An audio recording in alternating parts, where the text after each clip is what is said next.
Ai de mim, que dor, míseros restos, provocações, 10 anos completos, tem que começar com um gemido grego, ai me, realmente, 10 anos. É um programa que, como Schiller, sabe que o passado é eternamente imóvel, que o presente voa e que o futuro é medrosamente hesitante. Quem está aqui hoje conosco? Um revolucionário diferente. Revolucionário. Olha só o que disseram dele. Lida com a diferença da forma mais profunda e radical possível, justamente porque derruba a barreira do diferente. E ele o que diz? Diz que é preciso dar ouvido aos loucos, aos profetas, se quisermos recuperar nossa cabeça. Quem será ele? Um arte-educador e artista plástico responsável por uma revolução na saúde mental da cidade de Santos, onde seu projeto Tantan acabou com os manicômios. Ele é Renato de Renzo. Renato de Renzo. A Rádio Tantan ainda existe?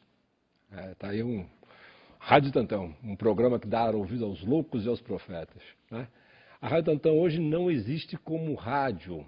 Ela, na verdade, ficou no ar durante 10 anos, sendo líder de audiência. Um programa onde nós tínhamos os locutores da Rádio Tantan. Um programa de 1 hora, diário, onde as pessoas participavam, faziam da rádio um divã. A gente perguntava ligue para cá e diga como é que você pira, e as pessoas falavam das suas pirações, não é? Uma rádio totalmente cênica, porque as pessoas, na verdade, assumiam uma outra identidade. Nós tínhamos ali loucos que se chamavam de surfistas, ou diziam que eram profetas e falavam na rádio. Como e por quem era pensada a programação da Rádio Tantan? Na verdade, a gente sentava com um grupo de pessoas que estavam no hospital psiquiátrico, é um hospital de 40 e poucos anos na cidade, chamada na época de Casa dos Horrores, um local para 180 pessoas e que naquele momento estavam com 680 pessoas. Dentro deste local, nós fizemos uma revolução. Dentro deste local, nós instalamos uma rádio corneta, uma rádio de janela, uma rádio de rua, onde a população então começou a escutar o grito, as aflições, o agito dessas pessoas e começaram a somar junto com esses loucos. E aí nós pintamos esse hospital inteiro com ideias de Mondrian, Kandinsky, Picasso e... Nada menos. Nada menos. Agora, diga uma coisa, alguns de seus loucos estão trabalhando hoje em rádio? Sim, ali da Rádio Tantan, alguns fizeram os cursos de radialistas e foram procurar. O que acontece hoje na cidade de Santos, na verdade, é que as rádios, como em quase todos os lugares, elas pertencem a algumas entidades evangélicas e tudo mais. Então, o programa era um programa totalmente ao vivo, uma provocação direta, e que hoje eles querem que a gente faça esse programa com gravações, com uma censura, entre aspas, tudo mais, o que é impossível. Mas, na verdade, a gente faz rádio todos os dias, porque esse projeto que tem 20 anos de existência, hoje está em toda a cidade. O que era um centro de convivência, passou a ser a convivência dentro da cidade. Isso que você fez em Santos, acabar com os manicômios, e tudo isso que você está falando, ninguém achou uma loucura? Acha uma loucura, só que você vê o seguinte, hoje a Tantan é um modelo de trabalho. Hoje, nós falamos de Santos, mas na verdade é uma referência mundial.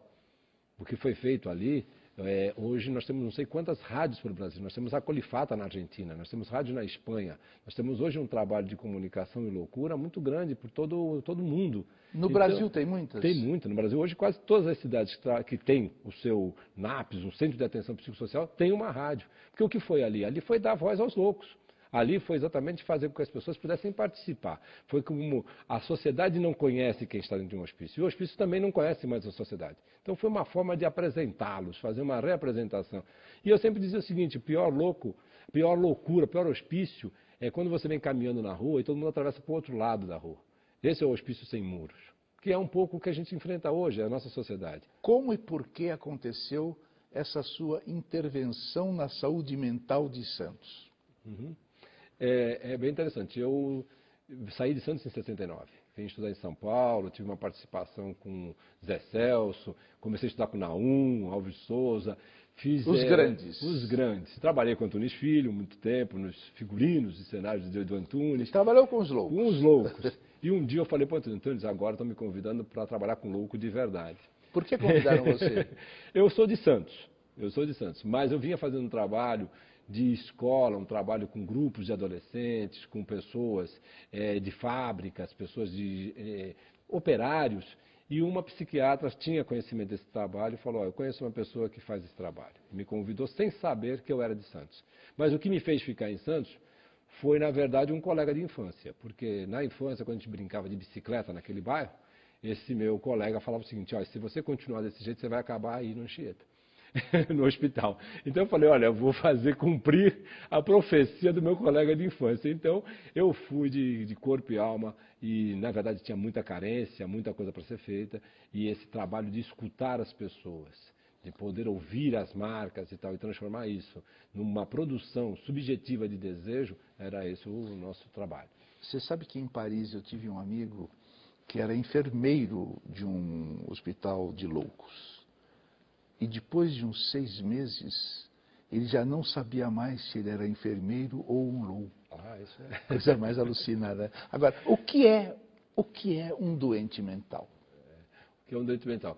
Olha, eu encontrei um dia, indo para Florianópolis, no aeroporto, uma pessoa mal vestida, de chinelo, que eu falei assim, essa pessoa é exatamente igual às pessoas que eu vejo passando no pátio de um hospício. Passou um certo tempo, parece que tem um imã, né? Essa pessoa sentou do meu lado, começou a conversar, dizendo que ia para Mato Grosso e tal, não sei o quê, e aí falou para mim, olha, eu já fui interno em todos os hospícios do mundo. O pior deles é o de Santos. E aí nós começamos a conversar.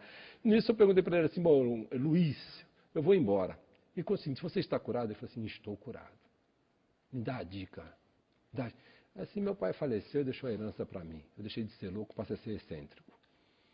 Então eu comecei a observar isso, né? O quanto que a gente produz o louco, o quanto que a gente usa o outro como um depósito da nossa própria loucura. Então, você provocar esses encontros, você provocar situações onde as pessoas possam acontecer de fato com o outro, produzir desejo, é uma forma da gente poder melhorar bastante a nossa qualidade mental. Está no ar, Rádio Tantan, a minha, a sua, a nossa Rádio Tantan, aqui nos 1440 kHz da Rádio Universal AM Santos. Um programa do tamanho da sua loucura, galera! Tantan, eles andavam pelo hospital perguntando assim para os médicos, você sabe o que é um tantã?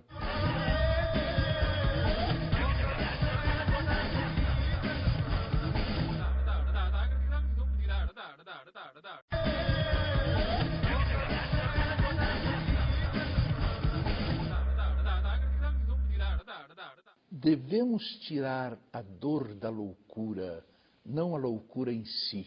É uma frase sua, explique. Porque na verdade, como se a gente está uma dor de barriga, a gente não tira a barriga, a gente tira a dor. E a loucura é o que falta nas pessoas. Essa coisa mais de você ir à frente, de você provocar o outro, de você estar junto com o outro. A gente tem uma sociedade que ela, na verdade, exclui por natureza. Se você não tem um título, se você não faz parte disso ou daquilo, você está excluído automaticamente, né? E aí a gente acaba tendo uma sociedade que ela provoca as pessoas a serem patéticas, as pessoas a serem ridículas, ou faz as pessoas se transformarem em ridículas. Uma espécie de uma sociedade de espetáculos, né? Uma sociedade que tem um palco a cada esquina e as pessoas precisam rapidamente ser alguma coisa. Então, a gente acaba tendo umas relações extremamente falsas, mentirosas e tal. O que faz esse trabalho, o que faz o teatro por natureza? É, na verdade, contracenar com essas coisas. Quando a gente fala de uma dramaturgia da loucura, eu falo exatamente essas marcas, essas dores que não aparecem e que elas podem trazer à tona uma leitura e podem trazer à tona uma discussão, um diálogo com ela. Com quais preconceitos você topou pela frente? Todos. Até esse de que eu sou um louco. Porque jamais você pode imaginar alguém... Não, mas você é louco, está claro, hein? Está claro, né? Quando eu falei que eu ia levar essa rádio para uma rádio comercial, ia fazer parte de uma programação de uma rádio, acharam que eu tinha que ser internado, que isso era impossível, que ninguém jamais me daria um espaço, que o espaço era somente aquele dentro do hospício, as caixas de som espalhadas pela rua, essa coisa. E eu consegui esse espaço numa rádio, mostramos que não é a baba do louco que pega, dividimos o microfone e, mais do que isso, fomos convidados depois de 3 meses para uma grande rádio da cidade, com um programa de 1 hora. E teve convite de rádios aqui de São Paulo, importantes, para que a gente fizesse esse programa. Na verdade, a Tantã, num determinado período, era a moda, vamos dizer assim. As pessoas queriam ser Tantã. Como você chegou ao nome Tantã? Tantã, na verdade, eu tinha uma dificuldade muito grande, porque a gente começa a conversar e de repente fala assim para a pessoa, pô, você vai fazer isso? Que loucura. Dentro de um hospital você fala, que loucura, que louco e tal. Bem complicado. Então nós fizemos um exercício, um laboratório, que era de jogar palavras fora. E começamos a jogar tudo. E nisso a gente foi colocando biruta, foi colocando tantã, foi colocando louco varrido, louco de pedra, todo esse tipo de coisa. E aí as pessoas então iam discutindo o que era cada nome. Quando chegou no tantã, eu falei assim, eu acho que vocês estão enganados. Pegamos um dicionário, aí eles tomaram um susto quando descobriram que tantã, instrumento de percussão, gongo chinês e tal. E aquilo foi um poder violentíssimo, porque foi o primeiro o nome poder... É maravilhoso, né? Ecoa, né? E aí, tantã, eles andavam pelo hospital perguntando assim para os médicos, você sabe o que é um tantã? É um louco. Não é um louco. É isso, isso, isso. Então isso era fantástico, era o primeiro poder de troca dessas pessoas que estavam tantos anos dentro de um hospital psiquiátrico. Me diga uma coisa, Renato. O que de revolucionário você fez lá? Nós tinha uma carência muito grande. Então, desde pintar os muros desse hospital, as alas desse hospital, elas passaram a ser coloridas. Nós tiramos a frente desse hospital, colocamos um jardim. As pessoas entravam por um jardim dentro desse hospital. Até a parte toda de higiene dessas pessoas, que foi uma higiene, foi fantástico. Foi através do teatro. Nós tivemos um Romeu e Julieta, onde uma pessoa quis fazer o papel do cavalo do Romeu. E o que era o cavalo do Romeu? Era um ponto do teatro. Então o Romeu ia falar com a Julieta e esquecia. E aí o cavalo ia soprando, soprando, soprando. E na hora do Romeu, naquela loucura, ter que fugir e tal, era um divã e o cavalo rodando em círculos, dando todo o receituário para o Romeu. Mas isso era lindo, por quê? Porque a pessoa que estava fazendo o Romeu, de fato, sofria de amnésia. Todos nós, diretores, adoramos esse eu momento. também. Eu era apaixonado, né? E era um cara que sofria de amnésia. E olha que fantástico. Então, ele estava dizendo de outro jeito que se eu tenho um cavalo, eu não preciso estar aqui dentro. Então, eram lições uma atrás da outra. Por exemplo, o dia que eu levei um livro do Picasso, e aí eu deixava eles folhearem à vontade, e alguém falou assim, ele está internado em que hospício? Aí, não, ele é artista. Não, ele está sim. Porque eu, quando estou louco, eu vejo a cidade desse jeito. Era um quadro cubista do Picasso. Olha que ensinamento, legal. Né? Que coisa maravilhosa. Agora, você já pensou em fazer uma televisão tantã? Nós tivemos alguns programas chamados de Antena Paranoica. Fizemos algumas experiências nesse sentido, que era mostrar por onde as pessoas piram. Mostrávamos os trânsitos, mostrávamos as filas, mostrava tudo isso na cidade. E era uma coisa que parava a cidade. Nós chegamos a fazer 2 tipos de programas desse tipo, mas depois, por falta de verba, essas coisas todas, não deu continuidade. Mas é fantástico você mostrar assim, a produção que tem de loucura na cidade, produção que tem, e que na verdade... Assim, poderia ser um sucesso, não Sucesso, porque essa coisa de você poder ver a dor, transformar a dor em estética, fazer a dor se transformar em produção de desejo, é uma coisa linda, né? Quer dizer, não é sou contra a dor, mas como é que eu pego isso e transformo? Nós temos um trabalho com 70 pessoas de uma palafita, onde essas pessoas moram junto com os ratos, comem peixe podre. E nós fizemos um espetáculo, e a maior glória desse espetáculo foi entrar no Teatro Coliseu para apresentar o espetáculo com ele lotado de pessoas. Aquele teatro lotado? Com o teatro lotado. Reformaram agora, por acaso. É maravilhoso. Né? Fizemos um espetáculo chamado Refavela, com todas as músicas de Gilberto Gil, que autorizou a gente usar todo esse material. Criamos um texto a partir das histórias dessas pessoas. Então fizemos Refavela, refazendo os sentidos. E essa turma, por exemplo, até hoje faz teatro. Continuamos os grupos. Com quantos deficientes o seu projeto mexeu em Santos? É bem grande, mas na verdade, por exemplo, o que eu queria registrar é que hoje mexe com toda a cidade. Porque em todos os níveis, em qualquer nível ou em qualquer diferença, a gente está presente. seja a pessoa que tem uma deficiência. Por exemplo, nós temos um projeto chamado E aí Beleza, que é um grande desfile na cidade, com pessoas com perna, sem perna, com deficiência, com síndrome de Down, com sem síndrome, quer dizer, misturando com quem? Com jogadores do Santos Futebol Clube, com grandes artistas, com grandes pessoas da sociedade, quer dizer, mexer com a sociedade, fazer com que as pessoas tenham um outro olhar, querendo fazer um grupo do bem, querendo fazer uma rede de atenção, é o trabalhar com a saúde mental. Mais do que a gente concentrar num espaço os loucos, né? Mas mostrar que todo mundo tem esta loucura e em que momento ela tem que ser chamada. Qual é o chamamento da loucura para refazer uma cidade, fazer uma cidade essencial? Tudo que eu exerço na vida não tenho a oportunidade por motivo de ter apenas uma mínima insegurança de chegar e divulgar. A mulher intelectual, eu já namorei 3. É jogo duro. E a que tem um consciente menor, o médio e de porte menor, a leiga, o instinto é um só, mas a intelectual é jogo duro, viu? É um carrossel. Eu sou o Gilson, sou eletricista e sou um grande homem. E eu vou falar uma coisa pra você. De coração, político, melhore, rapaz, pra nossa vida. Esse é o nosso coração. Seja brasileiro, cara, como eu sou, como alguém é e todos vocês são. Não sei, mas eu acho que eu gostaria de repente de sumir.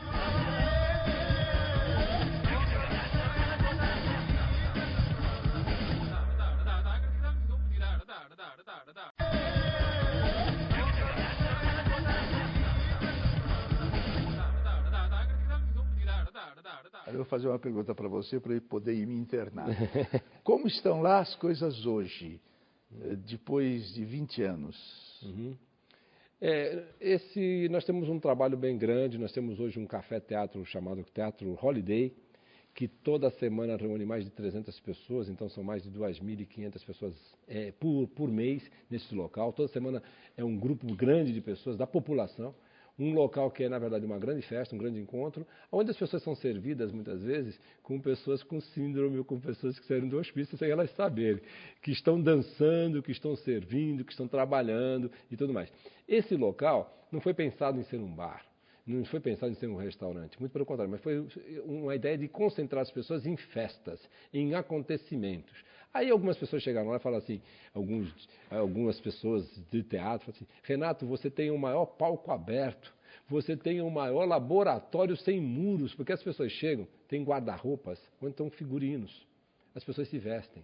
No banheiro tem uma sala de maquiagem onde as pessoas se pintam, e aí as pessoas ficam cênicas. É um local que começa às 10 da noite e termina às 2 da manhã, então tem começo, meio e fim. Né? Então tem a música de apresentação, tem o meio triunfal onde as pessoas dançam juntas e no final ainda tem uma relaxação com as pessoas. Por que você nunca me convidou para ir lá? Mas não tem nem dúvida. Você é o convidado. É um lugar que, por exemplo, o Mano Tchau frequenta. Cada vez que ele vem ao Brasil, ele vai lá porque ele precisa conhecer. Te pagaram bem? Te pagaram bem? Não me pagaram bem, mas estou bem. Eu acho que, na verdade, o que não está bem são esses projetos. São projetos audaciosos, são projetos, por exemplo, que muitas vezes esbarram na burocracia da saúde, porque a saúde não entende a arte como sendo saúde, não entende por que você vai contratar uma bailarina, um ator, e não um médico ou um enfermeiro. Né? Esbarram nessas coisas. Esbarram por que o teatro faz bem. Né? Por que a dança faz bem. Né? Então, são coisas desse tipo. Nós não temos muitas verbas, nós temos a verba desse café, nós temos alguns prêmios que a gente ganha de ministérios da cultura, ministérios da saúde, alguma coisa assim, mas existe muito trabalho, existe muita gente, hoje é uma rede muito grande, isso facilita o nosso trabalho. Quando eu preciso mandar alguém para dentista, tem uma rede de dentistas que oferecem o serviço. Agora, tem uma frase sua, você ouviu falar sobre ela. Só uma nova ordem nas relações entre os homens podem salvar os próximos dias. Você acredita mesmo que isso já é para os próximos dias? Alguns anos. Mas é a ideia de provocar com a nova ordem, uma nova ordem social, uma nova ordem mundial, uma nova forma de se relacionar, eu acredito piamente. E venho investindo nisso. Tomando tapa? Com certeza. Tomando bofetadas? Com certeza. Chamado de romântico muitas vezes? Também. Mas a gente tem que alimentar a nossa loucura. E a nossa loucura é poder provocar espaços onde as pessoas possam acontecer. E aí sim eu acredito nessa nova ordem, nessa nova forma de se relacionar e acontecer. Não sei se para amanhã ou daqui a algum tempo. Isso é revolucionário e provocativo. Você é um provocador ótimo. Agora, como você gostaria de morrer, hein? Não sei. Mas eu acho que eu gostaria, de repente, de sumir. Um dia sumir. E aí as pessoas vão saber que eu não circulo mais. É só isso. E o que você acha que vai encontrar ao morrer, além de um enorme e silencioso nada? Acho que é isso. O nada, o vácuo, né? O butô, né? Vou fazer uma perguntinha simples para você agora. O que é a vida? O que é a vida? Fantástico. Eu sempre penso o seguinte, que o acordar já é uma felicidade.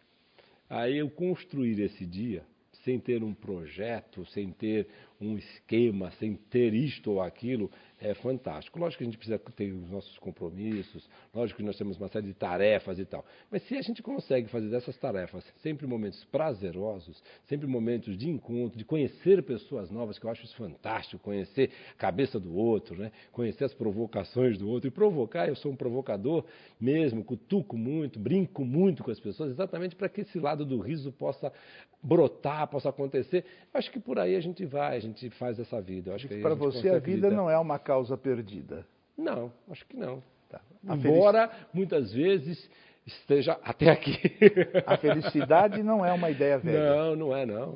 Então veja bem, digamos que em um determinado momento você gostaria de falar algumas coisas para esses jovens que estão aí, e você não tenha conseguido falar por um momento, ou não deixaram, ou você não quis falar, aconteceu alguma coisa que não deu certo. Então digamos que você hoje, porque este programa é o programa de mais liberdade da televisão brasileira, a gente pode falar o que quiser aqui, que não acontece nada conosco. Aliás, como deveriam ser todas as televisões públicas e todas as televisões abertas, né? Fechadas ou não. Então queremos que você olhe para aquela câmera e fale tudo o que você gostaria de falar para terminar a entrevista. A câmera é sua.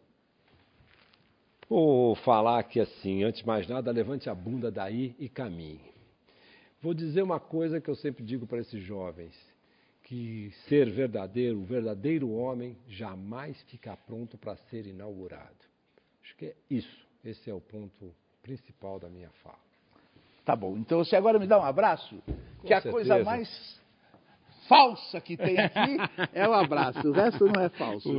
Agora você se fotografe, sorria, finja que está feliz e só sairá no jornal quando você morrer. Olha.